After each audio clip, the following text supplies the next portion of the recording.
FM 91 MHz ให้ความรู้คู่ความสุขที่นี่สถานีวิทยุกระจายเสียงแห่งประเทศไทยจังหวัดแพร่ส่งกระจายเสียงด้วยระบบ FM สเตอริโอมัลติเพล็กซ์ความถี่91 เมกะเฮิรตซ์จากนี้ไปติดตามรับฟังรายการร้อยเรื่องราวข่าวสารเมืองแพร่ทุกวันจันทร์ถึงวันศุกร์เวลา 11 นาฬิกาถึง 12 นาฬิกาช่วงเกษตรแพร่ชวนคุยโดยสำนักงานเกษตรจังหวัดแพร่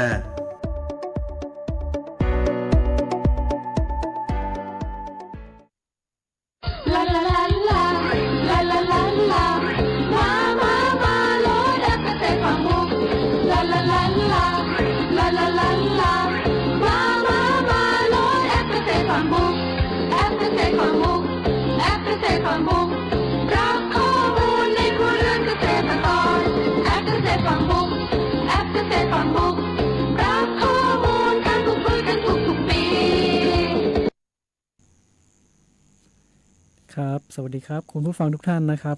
ขอต้อนรับเข้าสู่รายการร้อยเรื่องราวข่าวสารเมืองแปร่นะครับในช่วงเกษตรแปร่ชวนคุยนะครับทางสถานีวิทยุกระจายเสียงแห่งประเทศไทยนะครับในระบบ FM ความถี่91 เมกะเฮิรตซ์นะครับออกอากาศทุกวันจันทร์นะครับตั้งแต่เวลา 11 นาฬิกาถึง 12 นาฬิกานะครับและก็ทางออนไลน์นะครับทาง Facebook Live นะครับของสวท.แปร่นะครับซึ่งวันนี้นะครับตรงกับวันจันทร์ที่23นะครับกุมภาพันธ์2569นะครับกับผมนะครับเกษตรดีมนะครับนายกิตภาส จจินานะครับนักวิชาการส่งเสริมการเกษตรชำนาญการนะครับกลุ่มยุทธศาสตร์และสารสนเทศสำนักงานเกษตรจังหวัดแพร่เป็นผู้ดำเนินรายการนะครับในวันนี้ตลอด1ชั่วโมงต่อจากนี้นะครับคุณผู้ฟังทุกท่านนะครับจะได้พบกับข่าวสารความเคลื่อนไหวและสาระดีๆด้านการเกษตรนะครับจากสำนักงานเกษตรจังหวัดและสำนักงานเกษตรอำเภอนะครับที่จะได้นำมาประชาสัมพันธ์ให้กับคุณผู้ฟังได้รับรู้รับทราบกันนะครับซึ่งในวันนี้นะครับเรามีแขกพิเศษนะครับ2ท่านนะครับจากสำนักงานเกษตรอำเภอสูงเม่นแล้วก็ทางเกษตรกรอำเภอสูงเม่นนะครับที่ให้เกียรติมาร่วมพูดคุยในวันนี้นะครับก็ขอแนะนำนะครับท่านแรกนะครับนายณรงค์ทาขาวนะครับนักวิชาการส่งเสริมการเกษตรชำนาญการพิเศษนะครับหรือว่าพี่โรงนะครับครับอย่างคนหนึ่งนะครับนางจินจิราจับใจนะครับเกษตรกรนะครับประธานศูนย์เรียนรู้การเพิ่มประสิทธิภาพการผลิตสินค้าเกษตรหรือสปก.นะครับด้านเกษตรผสมผสานนะครับหรือพี่เจนนะครับผมสวัสดีครับสวัสดีทั้งสองท่านนะครับในวันนี้นะครับเราก็จะมีประเด็นพูดคุยกันนะครับหลักๆก็อยู่ 2-3 เรื่องนะครับในวันนี้ครับก็เรื่องแรกก็จะเป็นในเรื่องของการส่งเสริมการเกษตรนะครับที่เป็นมิตรต่อสิ่งแวดล้อมแล้วก็จะเป็นในเรื่องของศูนย์เรียนรู้นะครับเพียงพอใจแล้วก็เป็นเรื่องของการจัดการเศษวัสดุทางการเกษตรในช่วงฤดูแล้งนี้นะครับก็เริ่มที่เรื่องแรกนะครับเนาะในเรื่องของการส่งเสริมการเกษตรที่เป็นมิตรต่อสิ่งแวดล้อมซึ่งเป็นเทรนด์นะครับที่มาแรงในช่วงนี้เหมือนกันครับพี่ลงครับผมครับก็เป็นยังไงบ้างครับพี่ลงลองเล่าให้คุณผู้ฟังได้รับครับคือการดำเนินการส่งเสริมการเกษตรที่เป็นมิตรกับสิ่งแวดล้อมครับเนาะก็คือมันเป็นการเปลี่ยนระบบการผลิตด้านการเกษตรนะครับจากแต่ก่อนแต่เดิมที่เขาเคยใช้สารเคมีเยอะๆนะครับเนาะมาเป็นระบบการเกษตรที่เขาเรียกว่าระบบการเกษตรที่แบบยั่งยืนเนาะมันจะมีอยู่ทั้งหมดประมาณ5ประเภทนะครับก็จะเป็นหมู่เกษตรทฤษฎีใหม่นะครับเกษตรอินทรีย์เกษตรผสมผสานเกษตรธรรมชาติและก็วรรณเกษตรซึ่งวันนี้นะครับประเภทที่ว่าเขาจะนำมาคุยกันในวันนี้ก็คือประเภทของการเกษตรแบบผสมผสานนะครับซึ่งวันนี้เนาะเขามีประธานศูนย์เรียนรู้นะครับเพียงพอใจนะครับคุณเจนจิรานะครับที่จะมาพูดคุยกิจกรรมเกี่ยวกับในส่วนของเปิ้ลนะครับที่มีการปลูกพืชเลี้ยงสัตว์แล้วก็มีการเพาะเลี้ยงสัตว์น้ำนะครับแบบผสมผสานที่ว่าทุกอย่างมีเกิดกุ้นเกิดมดเลยนะครับบนพื้นที่1 ไร่ 2 งานของเปิ้ลนะครับซึ่งของพี่เจนเนาะครับพี่เจนก็อยากจะให้แนะนำนะครับก็การทำเกษตรผสมผสานในพื้นที่นะครับก็อยู่ที่ไหนอยู่ตรงไหนเพื่อท่านผู้ฟังนะครับจะได้ไปศึกษาเรียนรู้ตัวแล้วก็เราคร่าวๆครับว่าของในศูนย์เรียนรู้เขาเนี่ยมีกิจกรรมอะไรอย่างพ้องครับครับคือเทคโนโลยีเด่นเนาะของศูนย์เรียนรู้เปิ้ลเนี่ยหลักๆเราจะมีอยู่2ตัวด้วยกันคือการปลูกพักนะครับเนาะพักตามฤดูกาลพักปลอดภัยจากสารพิษนะครับเนาะแล้วก็แหมตัวหนึ่งคือการเพาะเลี้ยงหอยเชอรี่สีทองนะครับเจ้า ก็มีการปลูกพักตามฤดูกาลเนี่ยเจ้าปลูกช่วงตามพักแล้วก็มีพักไม้ผลยืนต้นอะไรอย่างเช่นนั้นแล้วก็มีพักช่วงนี้ก็มีเป็นพักกาดกะหล่ำปียังมีอยู่เหมือนกันเจ้า ครับ ก็มีชะอมตอนนี้ชะอมก็เริ่มแล้วเพราะช่วงก่อนนี่มันหนาวเนาะพักบ่ค่อยมีออกตอนนี้มันก็เริ่มมีขึ้นมาละพักเขาก็ปลูกกันไปมีหลายๆอย่างเจ้ามีพักแล้วก็มีพักพื้นบ้านพักอะไรอย่างพักเชียงดาพักอะไรอย่างพวกนี้เจ้าพักเชียงดาพักม่อนไก่เนาะบ้านเฮาก่อนห้องพักม่อนไก่เป็นกลิ่นมันกับปียาเนาะมันเป็นไอ้ช่วยเรื่องลดน้ำตาลเจ้าตัวนี้เป็นสมุนไพรเหมือนกันเจ้าก็ปลูกหลายๆอย่างรวมกันนะเจ้าเฮาก็มีการจะได้หมุนเวียนตามฤดูปลูกไปเรื่อยๆอย่างนั้นมดเขาก็เสริมทำตัวนึงเข้าไปปลูกแบบจะได้เมื่อมันโบพื้นที่บ่ได้ว่างเจ้า ครับ ก็พยายามแจ้งทุกพื้นที่เนาะ เจ้า ในการที่ว่าปลูกพืชเปิ่นนะครับ เจ้า ถ้าตรงที่มันมีลมเงาน้อยก็เขาก็จะปลูกพืชดี เสริม ครับบ่ได้ใช้แสงเยอะ ใช่ หรือว่าเขาจะพรางแสงให้เป็นห้อง ก็เขา อย่าง กับมีแสลนมุงอยู่เจ้ามันช่วยพังแสงมันถ้ายังพืชที่ไหนที่มันบอกต้องการแสงเขาก็เอาปลูกต้องแบบเป็น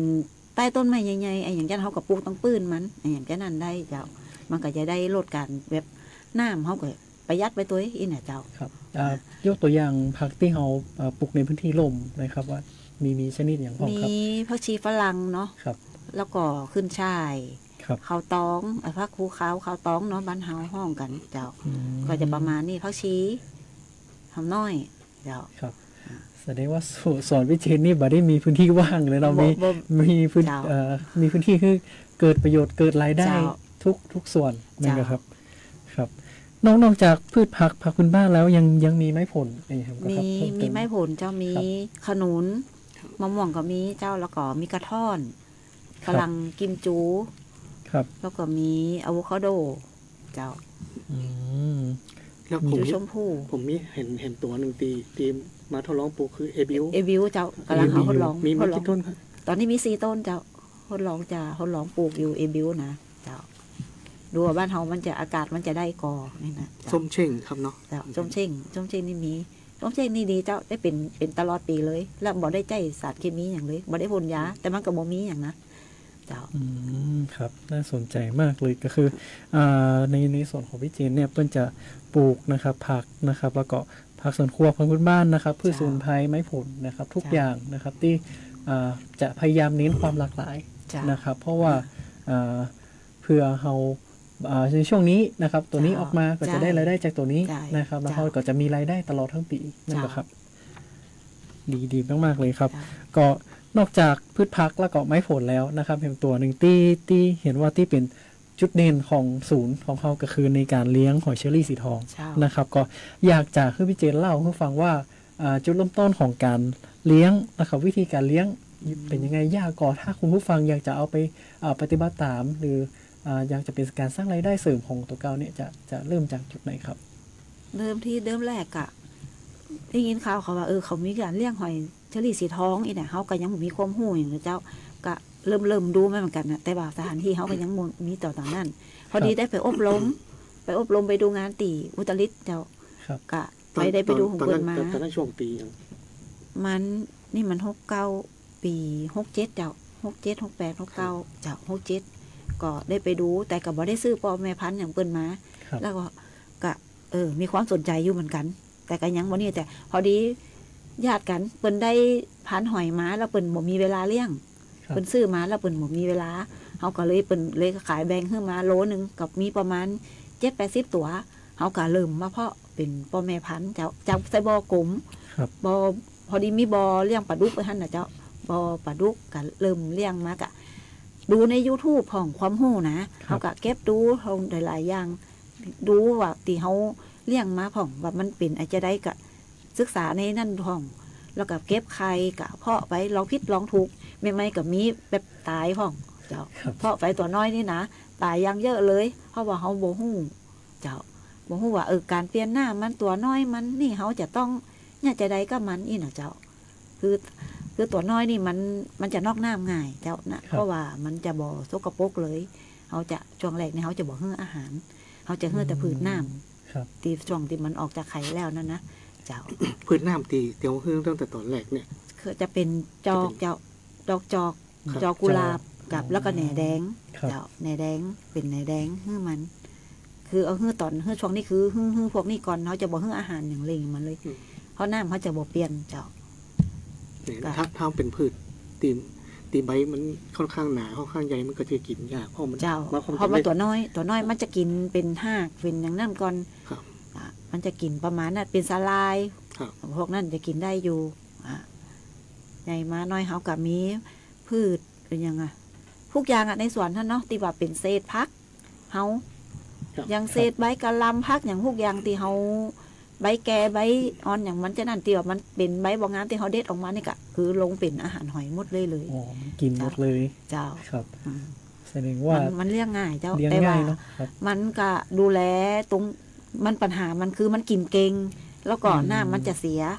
ครั เขา บ ต้องเปลี่ยนน้ำเจ้า เปลี่ยนบ่อยก็ครับน้ ถ้าหอยมันเยอะหอยเยอะช่วงนี้ก็อยู่3-4 วันเจ้า ถ้าหอยบ่เยอะนี่ก็อยู่ประมาณอาทิตย์หนึ่งก็เปลี่ยนครั้งหนึ่งแต่ช่วงนี้หอยเขาดีว่า เอาขึ้นจากกระชังที่ในน้ำในซากขึ้นมาแล้วมันแน่นบ่อ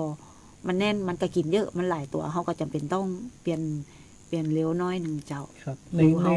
ครับในบ่อนี่ต้องใส่ออกซิเจนคือ บ่ได้ใส่เจ้าหอยนี่ แต่ว่าขอหื้อน้ำมันบ่คุณบ่เหม็นเพราะว่าหอยนี่มันบ่สกปรกเจ้า มันบ่ชอบเลยถ้าสกปรกสกปรกดี มันจะบ่ใครกินอาหาร เจ้าถ้าเปลี่ยนน้ำไหมนี่อย่างวันแรกนี่จะกินอาหารยังเยอะเลย เจ้า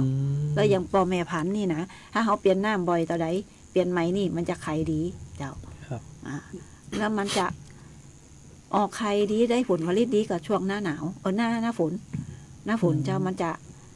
คือไข่ดีมันเหมือนกับมันชอบฝนตก มันจะออกไข่เพราะได้เยอะช่วงนั้นจะออกเยอะ ครับ เจ้าปัญหามันก็มีตรงหน้าหนาว มันจะบอกค่อยกินอาหาร เจ้า คือมันหนาวอ่ะ เจ้า แล้วเนาะมัน มัน จะแบบพักตัวนี่เนาะครับบอก เจ้า บอก มันก็ ว่า เหมือนกับปลากับไอ้อย่างที่ว่านั่นอ่ะ ครับ มันจำศีลถึงประมาณนั้นคือหน้ามันเย็นมันก็จะเกาะอยู่ยังมันจะบ่ย้อมใหญ่ ครับ เจ้ามันจะบ่กินช่วงนั้นนะ นอกจากหมูพักหรือว่าแหน่แดงอย่างต่างๆที่เขาฮือกระเปิดแล้วเนี่ยเขาต้องเสริมอาหารด้วยมัน เจ้า มีก็ มีเสริมอาหารปลาดุกเจ้า ช่วงได้ฮะช่วง ตั้งแต่เริ่มได้สักเดือนก็เริ่มฮื้อไปเลยเจ้า เป็นปลา แต่ ดุกขนาดกลาง เล็ก เล็ก เม็ดเล็กเจ้าเป็นปลาดุกเม็ดเล็กเจ้า แล้วก็เนี่ยฮื้อเขาจะฮื้ออาทิตย์ละครั้งก็ได้เจ้าเสริมเพราะว่าเขาเลี้ยงในบ่อปูน ครับ บ่อปูนมันคือมันบ่มีสารอาหารเหมือนอยู่ในบ่อดิน ครับครับ เจ้า เปลือกมันจะพุได้เนี่ยมันปัญหามันมีอยู่ตรงนี้ต่ออันละเจ้า ตรงนี้มันต้องใช้แคลเซียมเนาะในการ เจ้า ในการสร้างเปลือก อันเปลือกมันจะพุสีมันบางจะบ่งามเจ้า ครับถ้าเราจะปรับไปเลี้ยงบอดีนี่จะเลี้ยงได้กว่าครับ โอ้บ่อดินนี่ถ้ามีตีจะได้สบายเขาเพราะว่าเขาบ่ต้องไปดูแลเลี้ยงน้ำเจ้า ครับ เขาบ่ต้องได้คำนึงว่าเปลือกมันจะพุกะอีน่ะยังคนมีเวลาน้อยเนี่ยก็คือเอาเลี้ยงในกระชังในบ่อน้ำเลยในบ่อในสระเลยคือเขาบ่ต้องได้มาใจใส่หาแต่อาหารโยนให้มันอย่างเดียว ครับ เจ้า แต่ปัญหาช่วงนี้ตีปิเจนเอาเก็บขึ้นจากบอดินคือน กเจ้าน ก ตอนนี้นก เอาไว้ในซ่าแล้วเจ้าคือตอนน้อยๆเขาแบบฟักไข่ที่มันหลอดแล้วได้อายุได้สักประมาณเดือนกว่าเขากลับไปใส่กระชังไว้ ครับ เอาไปไว้ซะแล้วนี่ปัญหาตอนนี้คือนกปักหางลง ครับ เจ้าเลยต้องเก็บขึ้นมาหมดเลย คือ ครับ อาหารในธรรมชาติอาจจะบ่ค่อยมีเนี่ย เจ้า ครับ อ่ามันเลยเขาต้องเลยเอามันแน่นตอนนี้ตีเลี้ยงเขากะยังว่านั่นหอยมันเยอะ ค เพ รับ ราะช่วงหน้าช่วงฝนที่ผ่านมานี่มันออกผลผลิตเยอะเลย เจ้า แล้วก็เขาจะต้องเลี้ยงไปจนถึงอายุประมาณต่อได้ถึงจะ อ๋อ ถึงจะ เลี้ย จั ง บ อยู่ เจ้าขายได้ เลี้ยงอยู่ประมาณ3 เดือนกว่าถึง4 เดือนเจ้า ถึงจะได้ขนาดที่เขานำมานี่เนาะ เจ้าประมาณนี้เจ้า เนี่ย3 เดือนกว่าถึง4 เดือน ดูที่ช่วงแต่หน้าหนาวมันก็โตจ้าน้อยหนึง ครับครับ แต่หน้าฝนใหญ่ๆเหลวมันก็อยู่ตีอาหารเขามีกอเพียงพอกอนั่นน่ะตอนนี้ก็แรงอาหารก็บ่ค่อยมีเพราะมันลืมห่อแล้วเนาะ อืม ก็ต้องเสริมตอนนี้ก็เลี้ยงแหน่แดงใส่กะละมังไว้เจ้า ครับ ก็ไว้เป็นอาหารเสริมช่วงที่พักเขาขาดก็เขามีเวลาอย่างเจ้านั้นเขาก็เอาตัวนั้นมาให้มันได้อีกนะเจ้า อืมครับเขาเก็บมาแล้วอายุได้3-4 เดือนนี้เอาสามารถไปทำเป็นผลิตภัณฑ์เป็นอาหารอย่างห้องที่เปิ้ลนิยมกินเนี่ยนะครับ อ๋อ ครั เจ้า บ ก็ ก่อนเขาจะมาทำเนาะเขาก็เอามาขังไว้ก่อน คือจะบ่เอามาทำเลย จะเอามาอดอาหารสัก2-3 วันคือมันบ่มีกินมีอย่างเลยอีในเฮาจะยะแบบนั่นเจ้าคือเอาขึ้นมาขังไว้จับมาคัดขึ้นมาแล้วก็ใส่กระมังไว้ก่อนแล้วก็เอามาก่อยมาถึงมาทำเขาก็สามารถทำเป็นลวกจิ้มนี่ได้เจ้าลวกจิ้มเนี่ยน้ำจิ้มซีฟู้ดเจ้าหอยนี่มันจะบ่เหนียวเจ้ามันจะมีรสชาติที่หวานจะกรอบหน่อยนึงเจ้าเขาจะห้องหอยหวานน้ำจืดอันเฮานะจืดของเปิ้นแต่หอยหวานญี่ปุ่นของหอยเป๋าฮื้อเปิ้นจะมีหลายๆจืดเจ้าแล้วแต่คนอื่นจะห้องเนาะแต่จืดลักๆของเปิ้นก็คือเชอรี่สีทองนี่นะเจ้าแต่คนบ้านเฮาเขาจะติดคำว่าไอ้เชอรี่ดำเนี่ยเชอรี่นาเนี่ยเขาบอกว่าหอยเชอรี่อีเนี่ยเขาจะแต่ว่าเขาคนที่เปิดใจเขาร้องให้เขาจิ้มแล้วคนนั้นเขาจะซื้อทุกคนเลยเจ้าถ้าเขาเปิดใจร้องของเขาแล้วนะเราจิ้มเขาก่อนบอกว่าเขาก็บอกว่ามันบ่เหมือนครับหอยนานะไอ้นั่นมันจะดำจะเหนียวจะหวานอีเนี่ยแล้วมันก็บ่หมื่นหอยยังหอยอีเวอร์บ้านเฮานั่นน่ะมันจะหมื่นจะยางแต่นี่มันจะบ่ยางเลยเจ้าจะหวานเลยเนาะอันนี้เขาไปอันนี้ต้มมันก็ครับต้มลวกจิ้มจะสามารถเอาไปผัดกะเพราเอาไปแกงอย่างได้หลายๆอย่างเจ้าใส่ส้มตำใส่อะไรอย่างนี้ได้ที่เขาเป็นไปตำปลาอย่างเจ้านั่นนะเจ้าเอาไปผัดกะเพราอย่างเงี้ยได้หลายเมนูเจ้าครับแล้วก็ รูปแบบการจำหน่ายเนาะให้ใครเขาขายตัวเล็กหรือว่าใครก็มีอยู่เจ้าใครก็ขายอยู่ช่วงนี้ก็ขายอยู่เขาขายกันในตลาดถึงตอนนี้เขาก็ขายกันคิดละ100เจ้าคิดละ100 บาทเจ้า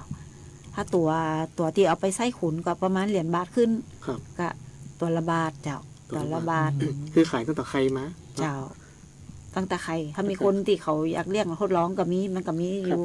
คนที่เขาสนใจเขาก็มีอยู่นะเอาไปเลี้ยงเจ้าแล้วก็แม่พันธุ์ช่วงนี้มันตัวบ่ค่อยอันนี้แต่ขายพอแม่พันธุ์ถ้ามีก็ขายอยู่ตัวละ10 บาทตอนนั้นขายแต่ถ้าตีเปิ้นไปซื้อตามในเพจในกลุ่มนั่นราคาเปิ้นก็จะสูงไปแหมน้อยนึงเจ้าแล้วมันก็มีบวกกาส่งเนาะแล้วการอัตราการรอดอะไรอย่างเปอร์เซ็นต์อะไรอย่างมันก็มีความเสี่ยงน้อยนึงเจ้าแล้วก็เขาขายไข่ตัวเนาะเจ้าแล้วก็ตอนที่ว่าเขาจะวางไข่เนี่ยมันมีการที่ว่าเขาทำฝนตกอะไรอย่างจุเปิ้นให้ไข่มีอยู่มีว่าถ้าช่วงวันใจหน้าฝนนี่เขาก็จะอาจจะติดเป็นน้ำพุน้อยๆอย่างที่มันเจ้ามันได้รอเปิ้นเฮินไข่เจ้าแต่ถ้าตามธรรมชาติแล้วเพิ่งจะไข่หน้าฝนเจ้าหน้าฝนเพิ่งจะออกไข่ดีเจ้าครับก็ถ้าท่านผู้ฟังนะครับ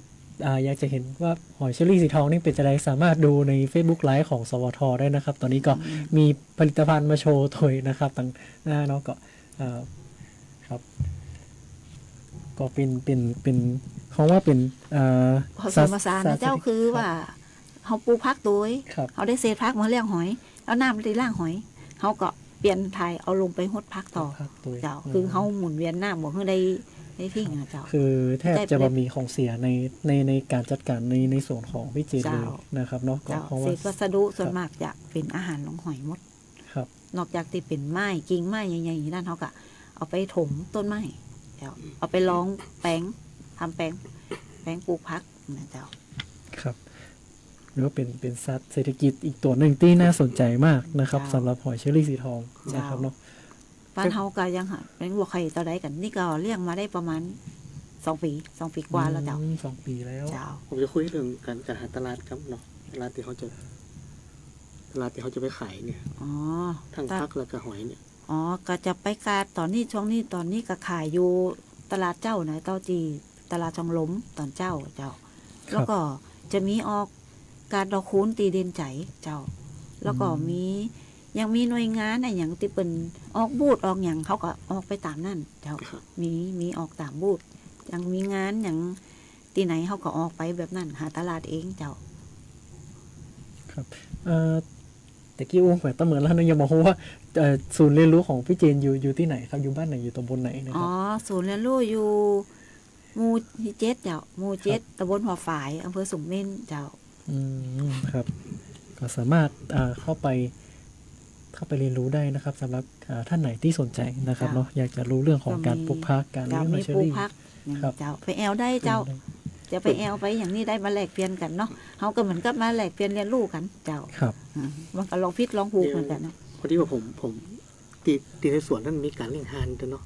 มี ห่าน หาน เย ตัว อะ นี้ ประมาณสักสามตัว สัก เจ้า ตัวถามว่า เอา มี ไว้ ประโยชน์อะไรอย่างก็เอาไว้ทำ เอาไปเฝ้าสวนอันดับแรกคือเฝ้าสวนแล้วก็เอาไปปราบยาของ เอาไป เจ้า เสียงดังเนาะ เจ้า เวลาให้เข้ามานี่บ่ต้องห่วงหูมดเขาอยู่ไหนนี่นะเจ้า ครับ เพราะมันเสียงดังเนาะ เจ้า ครับ แล้วก็หานนี่ยังใจเป็นเขาเข้าไปกินนะครับเศษพักเศษวัสดุอย่างที่เขาจะทิ้งมันก็ครับเอามาเลี้ยงหานได้ตัวเอง เดี๋ยวนี้จะบอกไข่ปอแล้วเพราะแบบมันบ่มีให้มันกินตัน ถ้าเกษตรกรที่ว่าจะเริ่มเลี้ยงหานนี่ต้องอย่างก็ครับเพราะว่าดูแล้วมันก็เหมือนจะดุหน่อยมันก่อนนะ ดูอยู่เจ้าดู ต้องดู ขนาดเจ้าของมันยังรู้นะ เจ้ารู้อยู่ต้อง เข้าใกล้ด้วยครับ หรือว่าต้องยังไง ต้อง เวลาการ ต้อง เลี้ยง ไม่เลย มันรู้ อ๋อ เจ้ารู้หานี่รู้ยอมรับมารู้ ครับ แต่ชุดก่อนตีตอนปอยังอยู่นะปอเปิ้นเลี้ยงนะเปิ้นยังเข้าหาได้ แต่เขาบอกเคยก็มันนี่มันจะรู้แต่นี่รู้หมดเลยเจ้าของขนาดเขาเลี้ยงไงก็ยังรู้อยู่ ครับ แต่เลยแบบข้อดีมันคือเอาไปเฝ้าสวน เจ้า อืมดีเลยครับ ก็ครับก็ในช่วงนี้ก็คุณผู้ฟังทุกท่านนะครับ ก็ได้รับรู้รับทราบนะครับ เกี่ยวกับกิจกรรมนะครับ ในส่วนของศูนย์เรียนรู้นะครับเนาะของพี่เจนนะครับที่ตำบลหัวฝ่ายอำเภอสูงเม่นนะครับ ก็ในช่วงนี้นะครับเราก็จะขอพักเบรกนะครับ สักครู่หนึ่งในระหว่างนี้นะครับท่านคุณผู้ฟังนะครับที่สนใจหรือว่าอยากจะสอบถามข้อมูลเพิ่มเติมสามารถพิมพ์เข้ามาใน Facebook Live ของสวทหรือว่าโทรเข้ามาในที่ของสวทแปรได้นะครับ เพื่อสอบถามข้อมูลเพิ่มเติมนะครับในช่วงนี้เราพักเบรกกันสักครู่ครับผม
อันตรายต้องระวังมุกใหม่มิจฉาชีพสวมร้อยเหยื่อโดยใจบัตรประชาชนปลอมแปลงเอกสารราชการด้วยการตัดต่อหูภาพมิจฉาชีพอาจจะได้หูบัตรประชาชนของเหยื่อจากการหลอกเพื่อส่งเอกสารเช่นการรับสมัครงานทำงานออนไลน์หรือกรอกข้อมูลผ่านเว็บสมัครงานปลอมๆที่มิจฉาชีพสร้างขึ้นมาเมื่อได้ข้อมูลแล้วมิจฉาชีพจะใช้โปรแกรมแต่งภาพเพื่อตัดต่อภาพใบหน้าของตัวเก่าเพื่อเข้ากับบัตรประชาชนของเหยื่อจากนั้นสวมรอยลงทะเบียนซิมการ์ดใหม่เมื่อได้ซิมใหม่แล้วเบอร์โทรศัพท์ของเหยื่อจะถูกโอนมาอยู่ในมือของมิจฉาชีพหรือการสวมรอยเข้าระบบบัตรเครดิตเมื่อได้เบอร์โทรของเหยื่อมิจฉาชีพจะใช้เบอร์นี้กู้คืนรหัสผ่านบัญชีธนาคารหรือบัตรเครดิตของเหยื่อทำธุรกรรมออนไลน์และขอรหัส OTP รหัสจะถูกส่งไปที่ซิมที่มิจฉาชีพถืออยู่มิจฉาชีพสามารถใช้รหัส OTP ทำธุรกรรมทางการเงินโอนเงินหรือซื้อของโดยที่เหยื่อบ่ฮู้ตัวบ่ดีฮื้อบัตรประชาชนกับบุคคลแปลกหน้าหรือลงทะเบียนไว้ในเว็บที่บ่น่าเชื่อถือมันตรวจสอบธุรกรรมการเงินและแจ้งธนาคารทันทีหากพบความผิดปกติเพื่อป้องกันความเสียหายบ่ดีเจือบอดีอู้บอดีโลกบอดีโอนเพื่อประชาชนปลอดภัยจากมิจฉาชีพด้วยความห่วงใยจากสำนักงานประชาสัมพันธ์ที่ 3 กรมประชาสัมพันธ์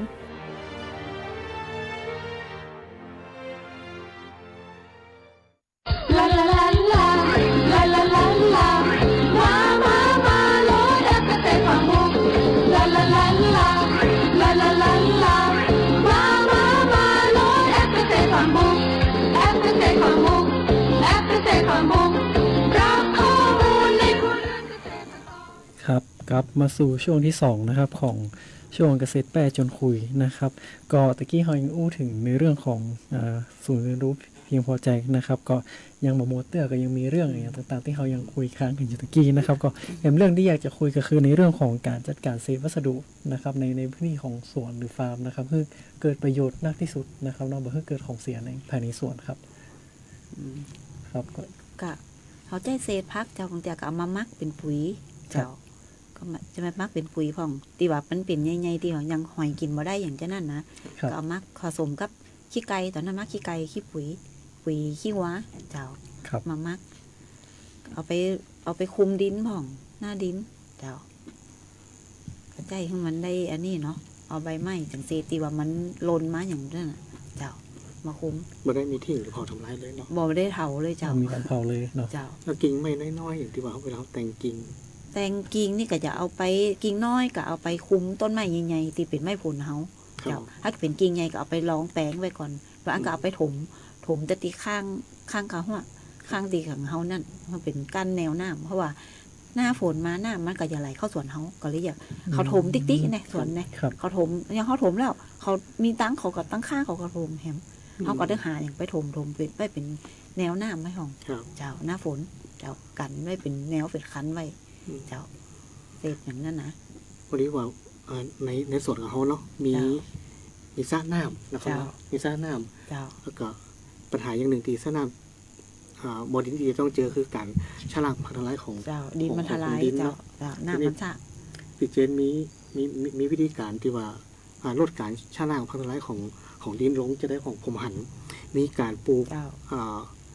หญ้าแฝกเนาะหญ้าแฝกแล้วก็เอาพอดีว่าเขาปลูกก็มาเต่านี่มาเต่าเนาะต้นชมาเลี้ยงเห็นเจ้าเกยว่าเขาปลูกแล้วเขาจะง่ายเขาคิดจะง่ายมันแล้วก็หากมันอย่างเลิกเลยเขาคุดลงไปแล้วคุดบ่ไหวเขาก็เลยว่าเขาลองเอาไปปลูกหลอบซ่าดูแล้วก็มันจะได้ประโยชน์คือเขาได้เก็บกินตัวเจ้าช่วยยืดดินบ่ฮื้อพังทลายเจ้าหากมันลึกอีไงแล้วเขาบ่ต้องได้รดน้ำอย่างมันเลยเพื่อตัวนี้มันจะเป็นที่ว่าบ่ต้องได้บำรุงอย่างสักอย่างเลยปลูกอย่างเดียวแล้วก็เฮื้อตอนต้นน้อยๆอย่างเฮื้อมันได้หลอดเจ้าเฮื้อมันเด็บเฮื้อมันหลอดแล้วก็คือบ่ต้องไปอย่างมันละเอากลับไปตัดกิ่งแต่งกิ่งส่วนตีนั่นเนี่ยส่วนมันยาวมาส่วนที่เขาไปขายนี่คือเป็นยอดก็หรือเป็นหน่วยมันหรือเป็นทุกมาแกเป็นยอดเจ้าเขาเก็บยอดมันแล้วนี่จะบ่ได้มีหน่วยตัวใดแต่เขาก็กินหน่วยเขาก็กินเหมือนกันแต่ว่าเขาเก็บมันตลอดจะนี่มันจะบอกค่อยมีหน่วย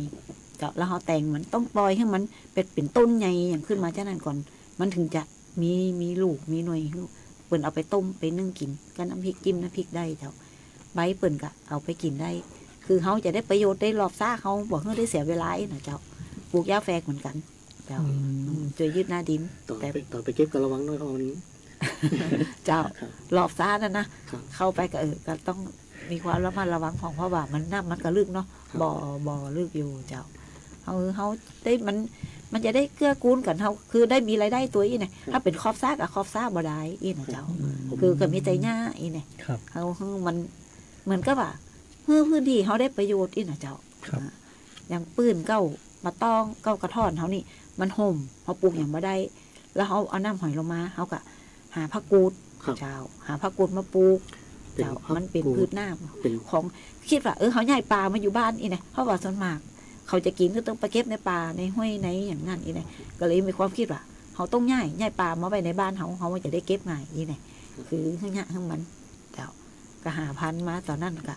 จะได้เขากับบุหูตีปลาเนาะสั่งเขาก็เอามาต้นน้อยๆมาให้เขาเป็นพันธุ์ที่บ่ใจก้านใหญ่อย่างเจ้านั่นนี่เนี่ยตอนนี้เขาก็เสาะหาแรงมากับมาปลูกเจ้าเปลี่ยนตอนนี้ก็เป็นพันธุ์ต้นใหญ่เป็นพระกูดเจ้า กู มัน ด ก็มี ตูน อะไรได้ หมู เจ้า เตย มีตูนมีเตย เนาะ เจ้า เตย เตยหอม ครับ เจ้า ตี ก็เอามาใจเตยหอมมากับมาใจกับนึ่งหอยเนี่ยข้าวหนมเจ้า ครับ เพราะว่าตอนนี้ที่สวนเฮามันมีหลายๆอย่างตรงนี้ก็มีมะเป้าเนาะมะเป้าแต่มันบ่ใจน้ำหอมมันเป็นมะเป้าใหญ่มันกลายพันธุ์ไปเฮาก็เอามาแปรรูปเจ้าตอนนี้ก็มีเนี่ยหลายๆอย่างอ่ะเอาของในสวนเฮามาแปรรูปขนมของเนี่ยขนมเตยแบบเฮาขายของอยู่ตลาดอยู่แล้วนี่นะเจ้าก็หาผลิตภัณฑ์เอาในสวนเอาหันแหละมาเนี่ยประยุกต์เอา ครับ กะเสริมหนึ่งนิดน้อย เพราะว่ามันเพิ่มรายได้เข้าไปอีกนะเจ้า คือเอาหลาย ๆ อย่างนี่นะ ยอดโกศลเนี่ยเขาได้ขายก่อน ขายเจ้ายอดโกศลตีหันตีปลูกขันนั่นนะครับ ครับ เจ้าปลูกเพราะบ้านเฮาเขาจะเอาไปใส่ข้าวหู ครับ เจ้า แล้วช่วงนี้หน้าเนี่ยเขาจะตำน้ำพริกตำส้มมะม่วง ครับ เขาจะเอาไปกราบกันเจ้า จะบอกได้ปลูกไว้แค่สวยงามคือให้ได้มันมีประโยชน์หลาย ๆ อย่างเจ้า น้ำพริกมะม่วงก็ต้องพักเชียงดาเนอะ ใช่พักเชียงดาพักมากิเตานี่ ครับ เจ้าจะกินเขาเป็นอยากกินกัน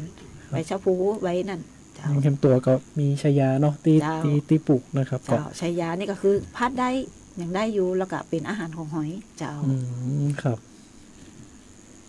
เป็นการทำการเกษตรแบบผสมผสานเนาะที่ปลูกทุกอย่างแล้วก็ทุกอย่างก็สามารถเกื้อกูลกันได้ เจ้าน นะครับภายใน เจ้า ในสวนนะครับเนาะก็ คือเขาจะใจให้มันได้ประโยชน์ที่สุดอีกนะเจ้า ครับเนาะก็อันนี้จะเป็นเรื่องของการจัดการเศษวัสดุหรือว่าเศษผักต่างๆภายในสวนให้มันเกิดประโยชน์นัก จ้า ที่สุดนะครับเนาะก็ซึ่งเป็นนโยบายสำคัญของกรมส่งเสริมการเกษตรเนาะ จ้า ที่เขาได้ส่งเสริมให้กับเกษตรกรที่ลดการเผาในวิธีเกษตรโดยนะครับ ซึ่งมันจะเข้าไปเชื่อมโยงกับงานที่เขาทำในพื้นที่ของสำนักงานเกษตรอำเภอก็คือในเรื่องของ Green Gain Day นะครับซึ่งในส่วนของสำนักงานเกษตรอำเภอสูงเม่นมีการจัดกิจกรรมอย่างพ่อครับพี่หลงในของ Green คือ Gain Day ของสุเมนนี่จัดไปในวันที่11 กุมภาพันธ์ที่ผ่านมาครับเนาะ ครั ก็ บ ก็จะมีการจัดเวทีเสวนานะครับก็เขาเจิญเจ้าหน้าที่จากสำนักงานพัฒนาที่ดินจังหวัดแปรนะครับเนาะมันคือความรู้เกี่ยวกับการทำปุ๋ยหมักเนาะการทำน้ำหมักชีวภาพการผลิตสารป้องกันกำจัดเชื้อราแล้วก็สารป้องกันกำจัดแมลงนะครับ ครับ ในวันนั้นแล้วหลังจากนั้นนี่ก็เขาก็แบ่งกลุ่มเสวนากันเกี่ยวกับปัญหาและแนวทางการจัดการเศษวัสดุนะครับที่เหลือใจทางการเกษตรนะครับแล้วหลังจากนั้นเขาก็มานำเสนอกันนะครับ หลังจากนั้นเขาก็ สียเจ้า หลังจากนั้นเขาก็ฝึกปฏิบัติเนาะสาธิตมาฝึกปฏิบัติการเพาะเฮ็ดฟางในตะกร้านะครับน้องดิม ครับ นะครับแล้วหลังจากนั้นก็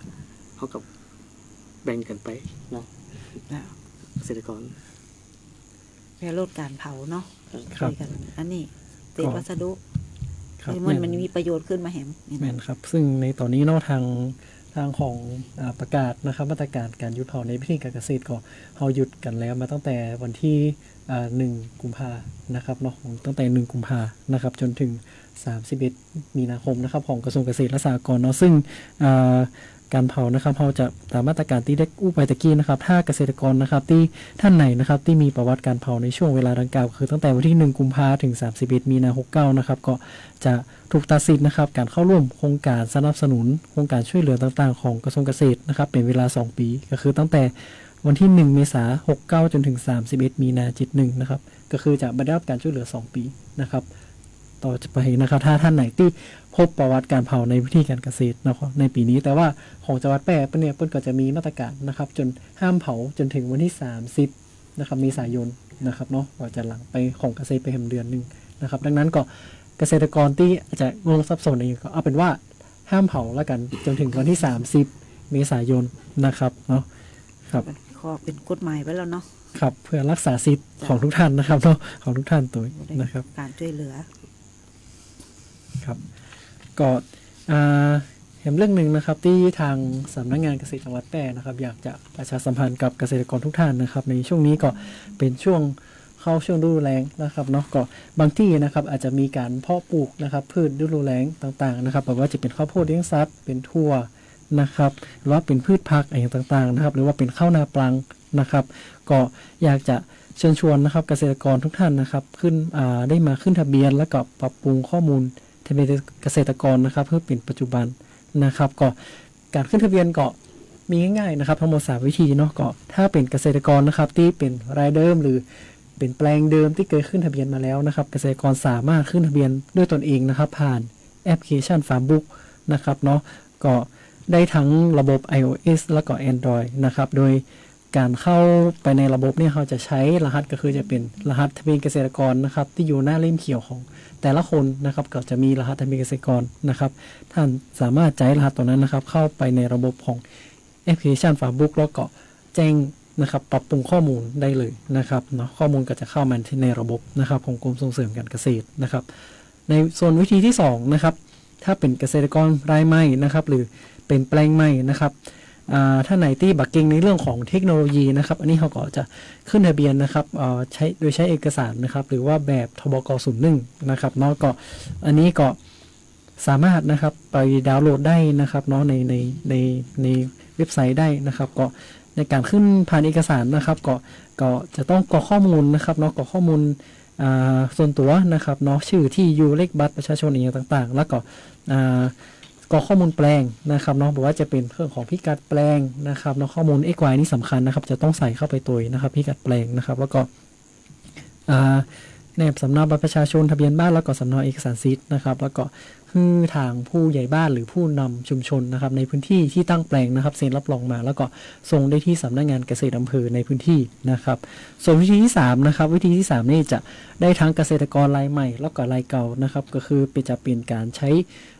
e-form นะครับในระบบออนไลน์นะครับจะเป็นระบบ e-form นะครับก็คือในของเว็บไซต์ e-farmer นะครับ.doe.go.th นะครับอันนี้ท่านนะครับสามารถเข้าไปกรอกข้อมูลได้เลยทั้งรายเก่าและรายใหม่นะครับการเข้าในระบบ e-form เนี่ยถ้าเป็นเกษตรกรที่เป็นรายใหม่ยังไม่เคยขึ้นทะเบียนเตือนนะครับสามารถกรอกข้อมูลนะครับข้อมูลส่วนตัวได้นะครับโดยลงทะเบียนนะครับหรือว่าจะเข้าผ่านโดยใช้ไทย ID ก็ได้นะครับเนาะสแกนเข้าไปก็จะสามารถเข้าระบบได้แล้วก็ไปกรอกข้อมูลกันแจ้งปลูกพืชได้นะครับเนาะในระบบนะครับทั้ง3วิธีนี้ก็เลือกวิธีใดวิธีหนึ่งนะครับง่ายๆเนาะก็ท่านนะครับสามารถขึ้นทะเบียนได้นะครับหลังจากเพาะปลูกพืชแล้ว15วันนะครับเป็นต้นไปนะครับเพื่อข้อมูลที่ท่านนะครับที่ได้ขึ้นทะเบียนมาเนี่ยจะเอาไปใช้ในการจัดการข้อมูลนะครับแล้วก็ถ้ามีโครงการมาตรการของรัฐนะครับที่เป็นอาจจะช่วยเหลือมานะครับเขาก็จะได้รับการช่วยเหลือนะครับหรือว่าที่สำคัญก็คือเรื่องของภัยธรรมชาตินะครับอันนี้เขาคาดเดามาได้นะครับเนาะว่ามันจะเกิดได้หรือเกิดเมื่อใดช่วงไหนนะครับถ้าท่านไหนที่บ่ได้แจ้งขึ้นทะเบียนมาก่อนเกิดภัยเนี่ยก็สามารถรับการช่วยเหลือจากภาครัฐได้นะครับเนาะอันนี้สำคัญนะครับก็เชิญชวนทุกท่านนะครับเข้าขึ้นทะเบียนตัวโดยเฉพาะพืชตระกูลถั่วตัวนะครับเนาะท่านไหนที่ปลูกถั่วนะครับถั่วเขียวถั่วเหลืองหรือว่าถั่วลิสงนะครับในแต่ละพื้นที่ก็สามารถแจ้งขึ้นทะเบียนได้นะครับครับก็ให้นี้ก็อยากจะให้ทางพี่ลงกับพี่เจนนะครับมีอย่างจะเพิ่มเติมก็ครับหรือว่าจะฝากศูนย์เรียนรู้ของเขาไว้ตัวฝากช่องทางติดต่อเนาะครับช่องทางติดต่อกันในการที่ว่าคือ ครับ จะเข้ามาเรียนรู้หรือว่ามาซื้อผ ส่ ลิ วน ตภั น่ะ ณฑ์ เจ้าก็เข้ามาได้นะเจ้าตีมูเจ็ดบอกข้างนั้นเนาะมูเจ็ดหัวฝ่ายเจ้าอำเภอสูงเม่นเจ้าก็อยู่ที่สวนท่านแทบทุกวันเลยนะเจ้าเข้าไปแอลกันได้เจ้าจะไปแอลหรือไปแลกเปลี่ยนเรียนรู้อย่างกันได้เจ้าแล้วก็มีทาง Facebook นะเจ้าก็ในชื่อของเจนจิราจับใจเลยนะเจ้ามีถ้ามีกับเบอร์โทรเจ้าเบอร์โทรติดต่อได้นะเจ้าคือ089444 4551518 เจ้าก็สามารถเข้าโทรได้เลยนะเจ้าสอบถามอะไรอย่างก็ได้เจ้าหรือว่าสนใจเรื่องหยังจะเข้าไปแอลหรืออย่างก็ถามได้เจ้าติดต่อได้เจ้าหรือว่าสนใจอะไรอย่างพักก็หอยก็อยากจะไปเลี้ยงอย่างเจ้านี่สอบถามกันได้เจ้าไปฮีเลี้ยงอย่างเจ้าก็ลองติดต่อมากันได้เจ้าครับก็เน้นย้ำเบอร์โทรแห่งกรรมนะครับของพี่เจนนะครับ0894551518นะครับท่านไหนที่อยากสอบถามเพิ่มเติมนะครับอยากได้พักอะไรอย่างนะครับที่สำคัญพักเปิ้นปลอดสารเคมีนะครับเนาะเปิ้นไม่ได้ใช้สารเคมีนะครับรับรองว่าปลอดภัยแน่นอนทุกชนิดนะครับเนาะก็สามารถติดต่อได้ที่เบอร์0894551518นะครับหรือว่าไปที่ศูนย์เรียนรู้ได้นะครับอยู่ที่ตำบลหัวฝายนะครับหมู่7นะครับอำเภอสูงเม่นบ่ไกลเจ้าอยู่หลังศาลาหมู่บ้านอ๋อครับไปง่ายๆใกล้อยู่ในเมืองก็ไปได้นะครับใกล้นะครับเนาะก็พี่ลงเมียงเพิ่มเติมก่อนครับโอเคครับก็ตอนนี้ก็เนาะก็ทุกท่านนะครับก็ได้รับฟังนะครับข่าวสารนะครับในของเกษตรนะครับที่ได้มาชวนคุยนะครับก็จะเป็นในเรื่องของกิจกรรมในส่วนเรียนรู้นะครับของวิเจนแล้วก็ในเรื่องของการเลี้ยงหอยเชอรี่สีทองนะครับรวมไปถึงการจัดการเศษวัสดุนะครับทางการเกษตรนะครับถ้าอยากจะเข้าไปเรียนรู้ว่าเปิ้ลทำไปได้เมื่อเกิดของเสียภายในสวนก็ครับสามารถเข้าไปได้นะครับเนาะครับก็วันนี้นะครับก็ขอบคุณนะครับทางเจ้าหน้าที่จากสำนักงานเกษตรอำเภอสูงเม่นนะครับพี่ลงแล้วก็พี่เจนจิรานะครับที่ได้มาร่วมนะครับอู้กันในวันนี้นะครับก็หากคุณผู้ฟังท่านใดนะครับต้องการสอบถามข้อมูลด้านการเกษตรนะครับสามารถติดต่อได้ที่สำนักงานเกษตรจังหวัดแพร่หรือว่าสำนักงานเกษตรอำเภอใกล้บ้านท่านได้นะครับก็สำหรับวันนี้นะครับรายการของเขานะครับได้หมดลงแล้วนะครับต้องขอลาคุณผู้ฟังไปก่อนนะครับพบกันใหม่นะครับในวันจันทร์หน้านะครับในรายการร้อยเรื่องราวข่าวสารเมืองแพร่นะครับช่วงเกษตรแพร่จนคุยนะครับตั้งแต่เวลา 11 โมงถึงเที่ยงนะครับสำหรับวันนี้นะครับสวัสดีครับ แอปเกษตรฟังบุ้งรับข้อมูลในครัวเรือนเกษตรกรแอปเกษตรฟังบุ้งแอปเกษตรฟังบุ้งรับข้อมูลการปลูกพืชกันทุกปี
ที่นี่สถานีวิทยุกระจายเสียงแห่งประเทศไทยต่อไปเสนอข่าวซึ่งมีหัวข้อข่าวดังนี้ฝ่ายความมั่นคงสั่งยกระดับการเฝ้าระวังขั้นสูงสุดในพื้นที่จังหวัดยะลาหลังพบความเคลื่อนไหวกลุ่มผู้ก่อเหตุรุนแรงเตรียมก่อเหตุในช่วงเดือนรอมฎอนสำนักงานทรัพยากรน้ำแห่งชาติเฝ้าระวังพื้นที่เสี่ยงฝนตกหนักในพื้นที่13จังหวัดตั้งแต่วันนี้ถึง25กุมภาพันธ์จากอิทธิพลความกดอากาศสูงสหภาพยุโรปเรียกร้องให้สหรัฐยึดมั่นตามข้อตกลงการค้าระหว่างสองฝ่ายหลังศาลสูงสุดสหรัฐมีคำตัดสินให้ยกเลิกมาตรการภาษีนำเข้าสินค้าจากทั่วโลกอัธยาธิติกุลนักกอล์ฟไทยมืออันดับหนึ่งของโลกได้แชมป์กอล์ฟ Honda LPGA Thailand 2026 ต่อไปเป็นรายละเอียดของข่าวคณะบุคคลและประชาชนจากจังหวัดต่างๆเดินทางเข้ากราบถวาย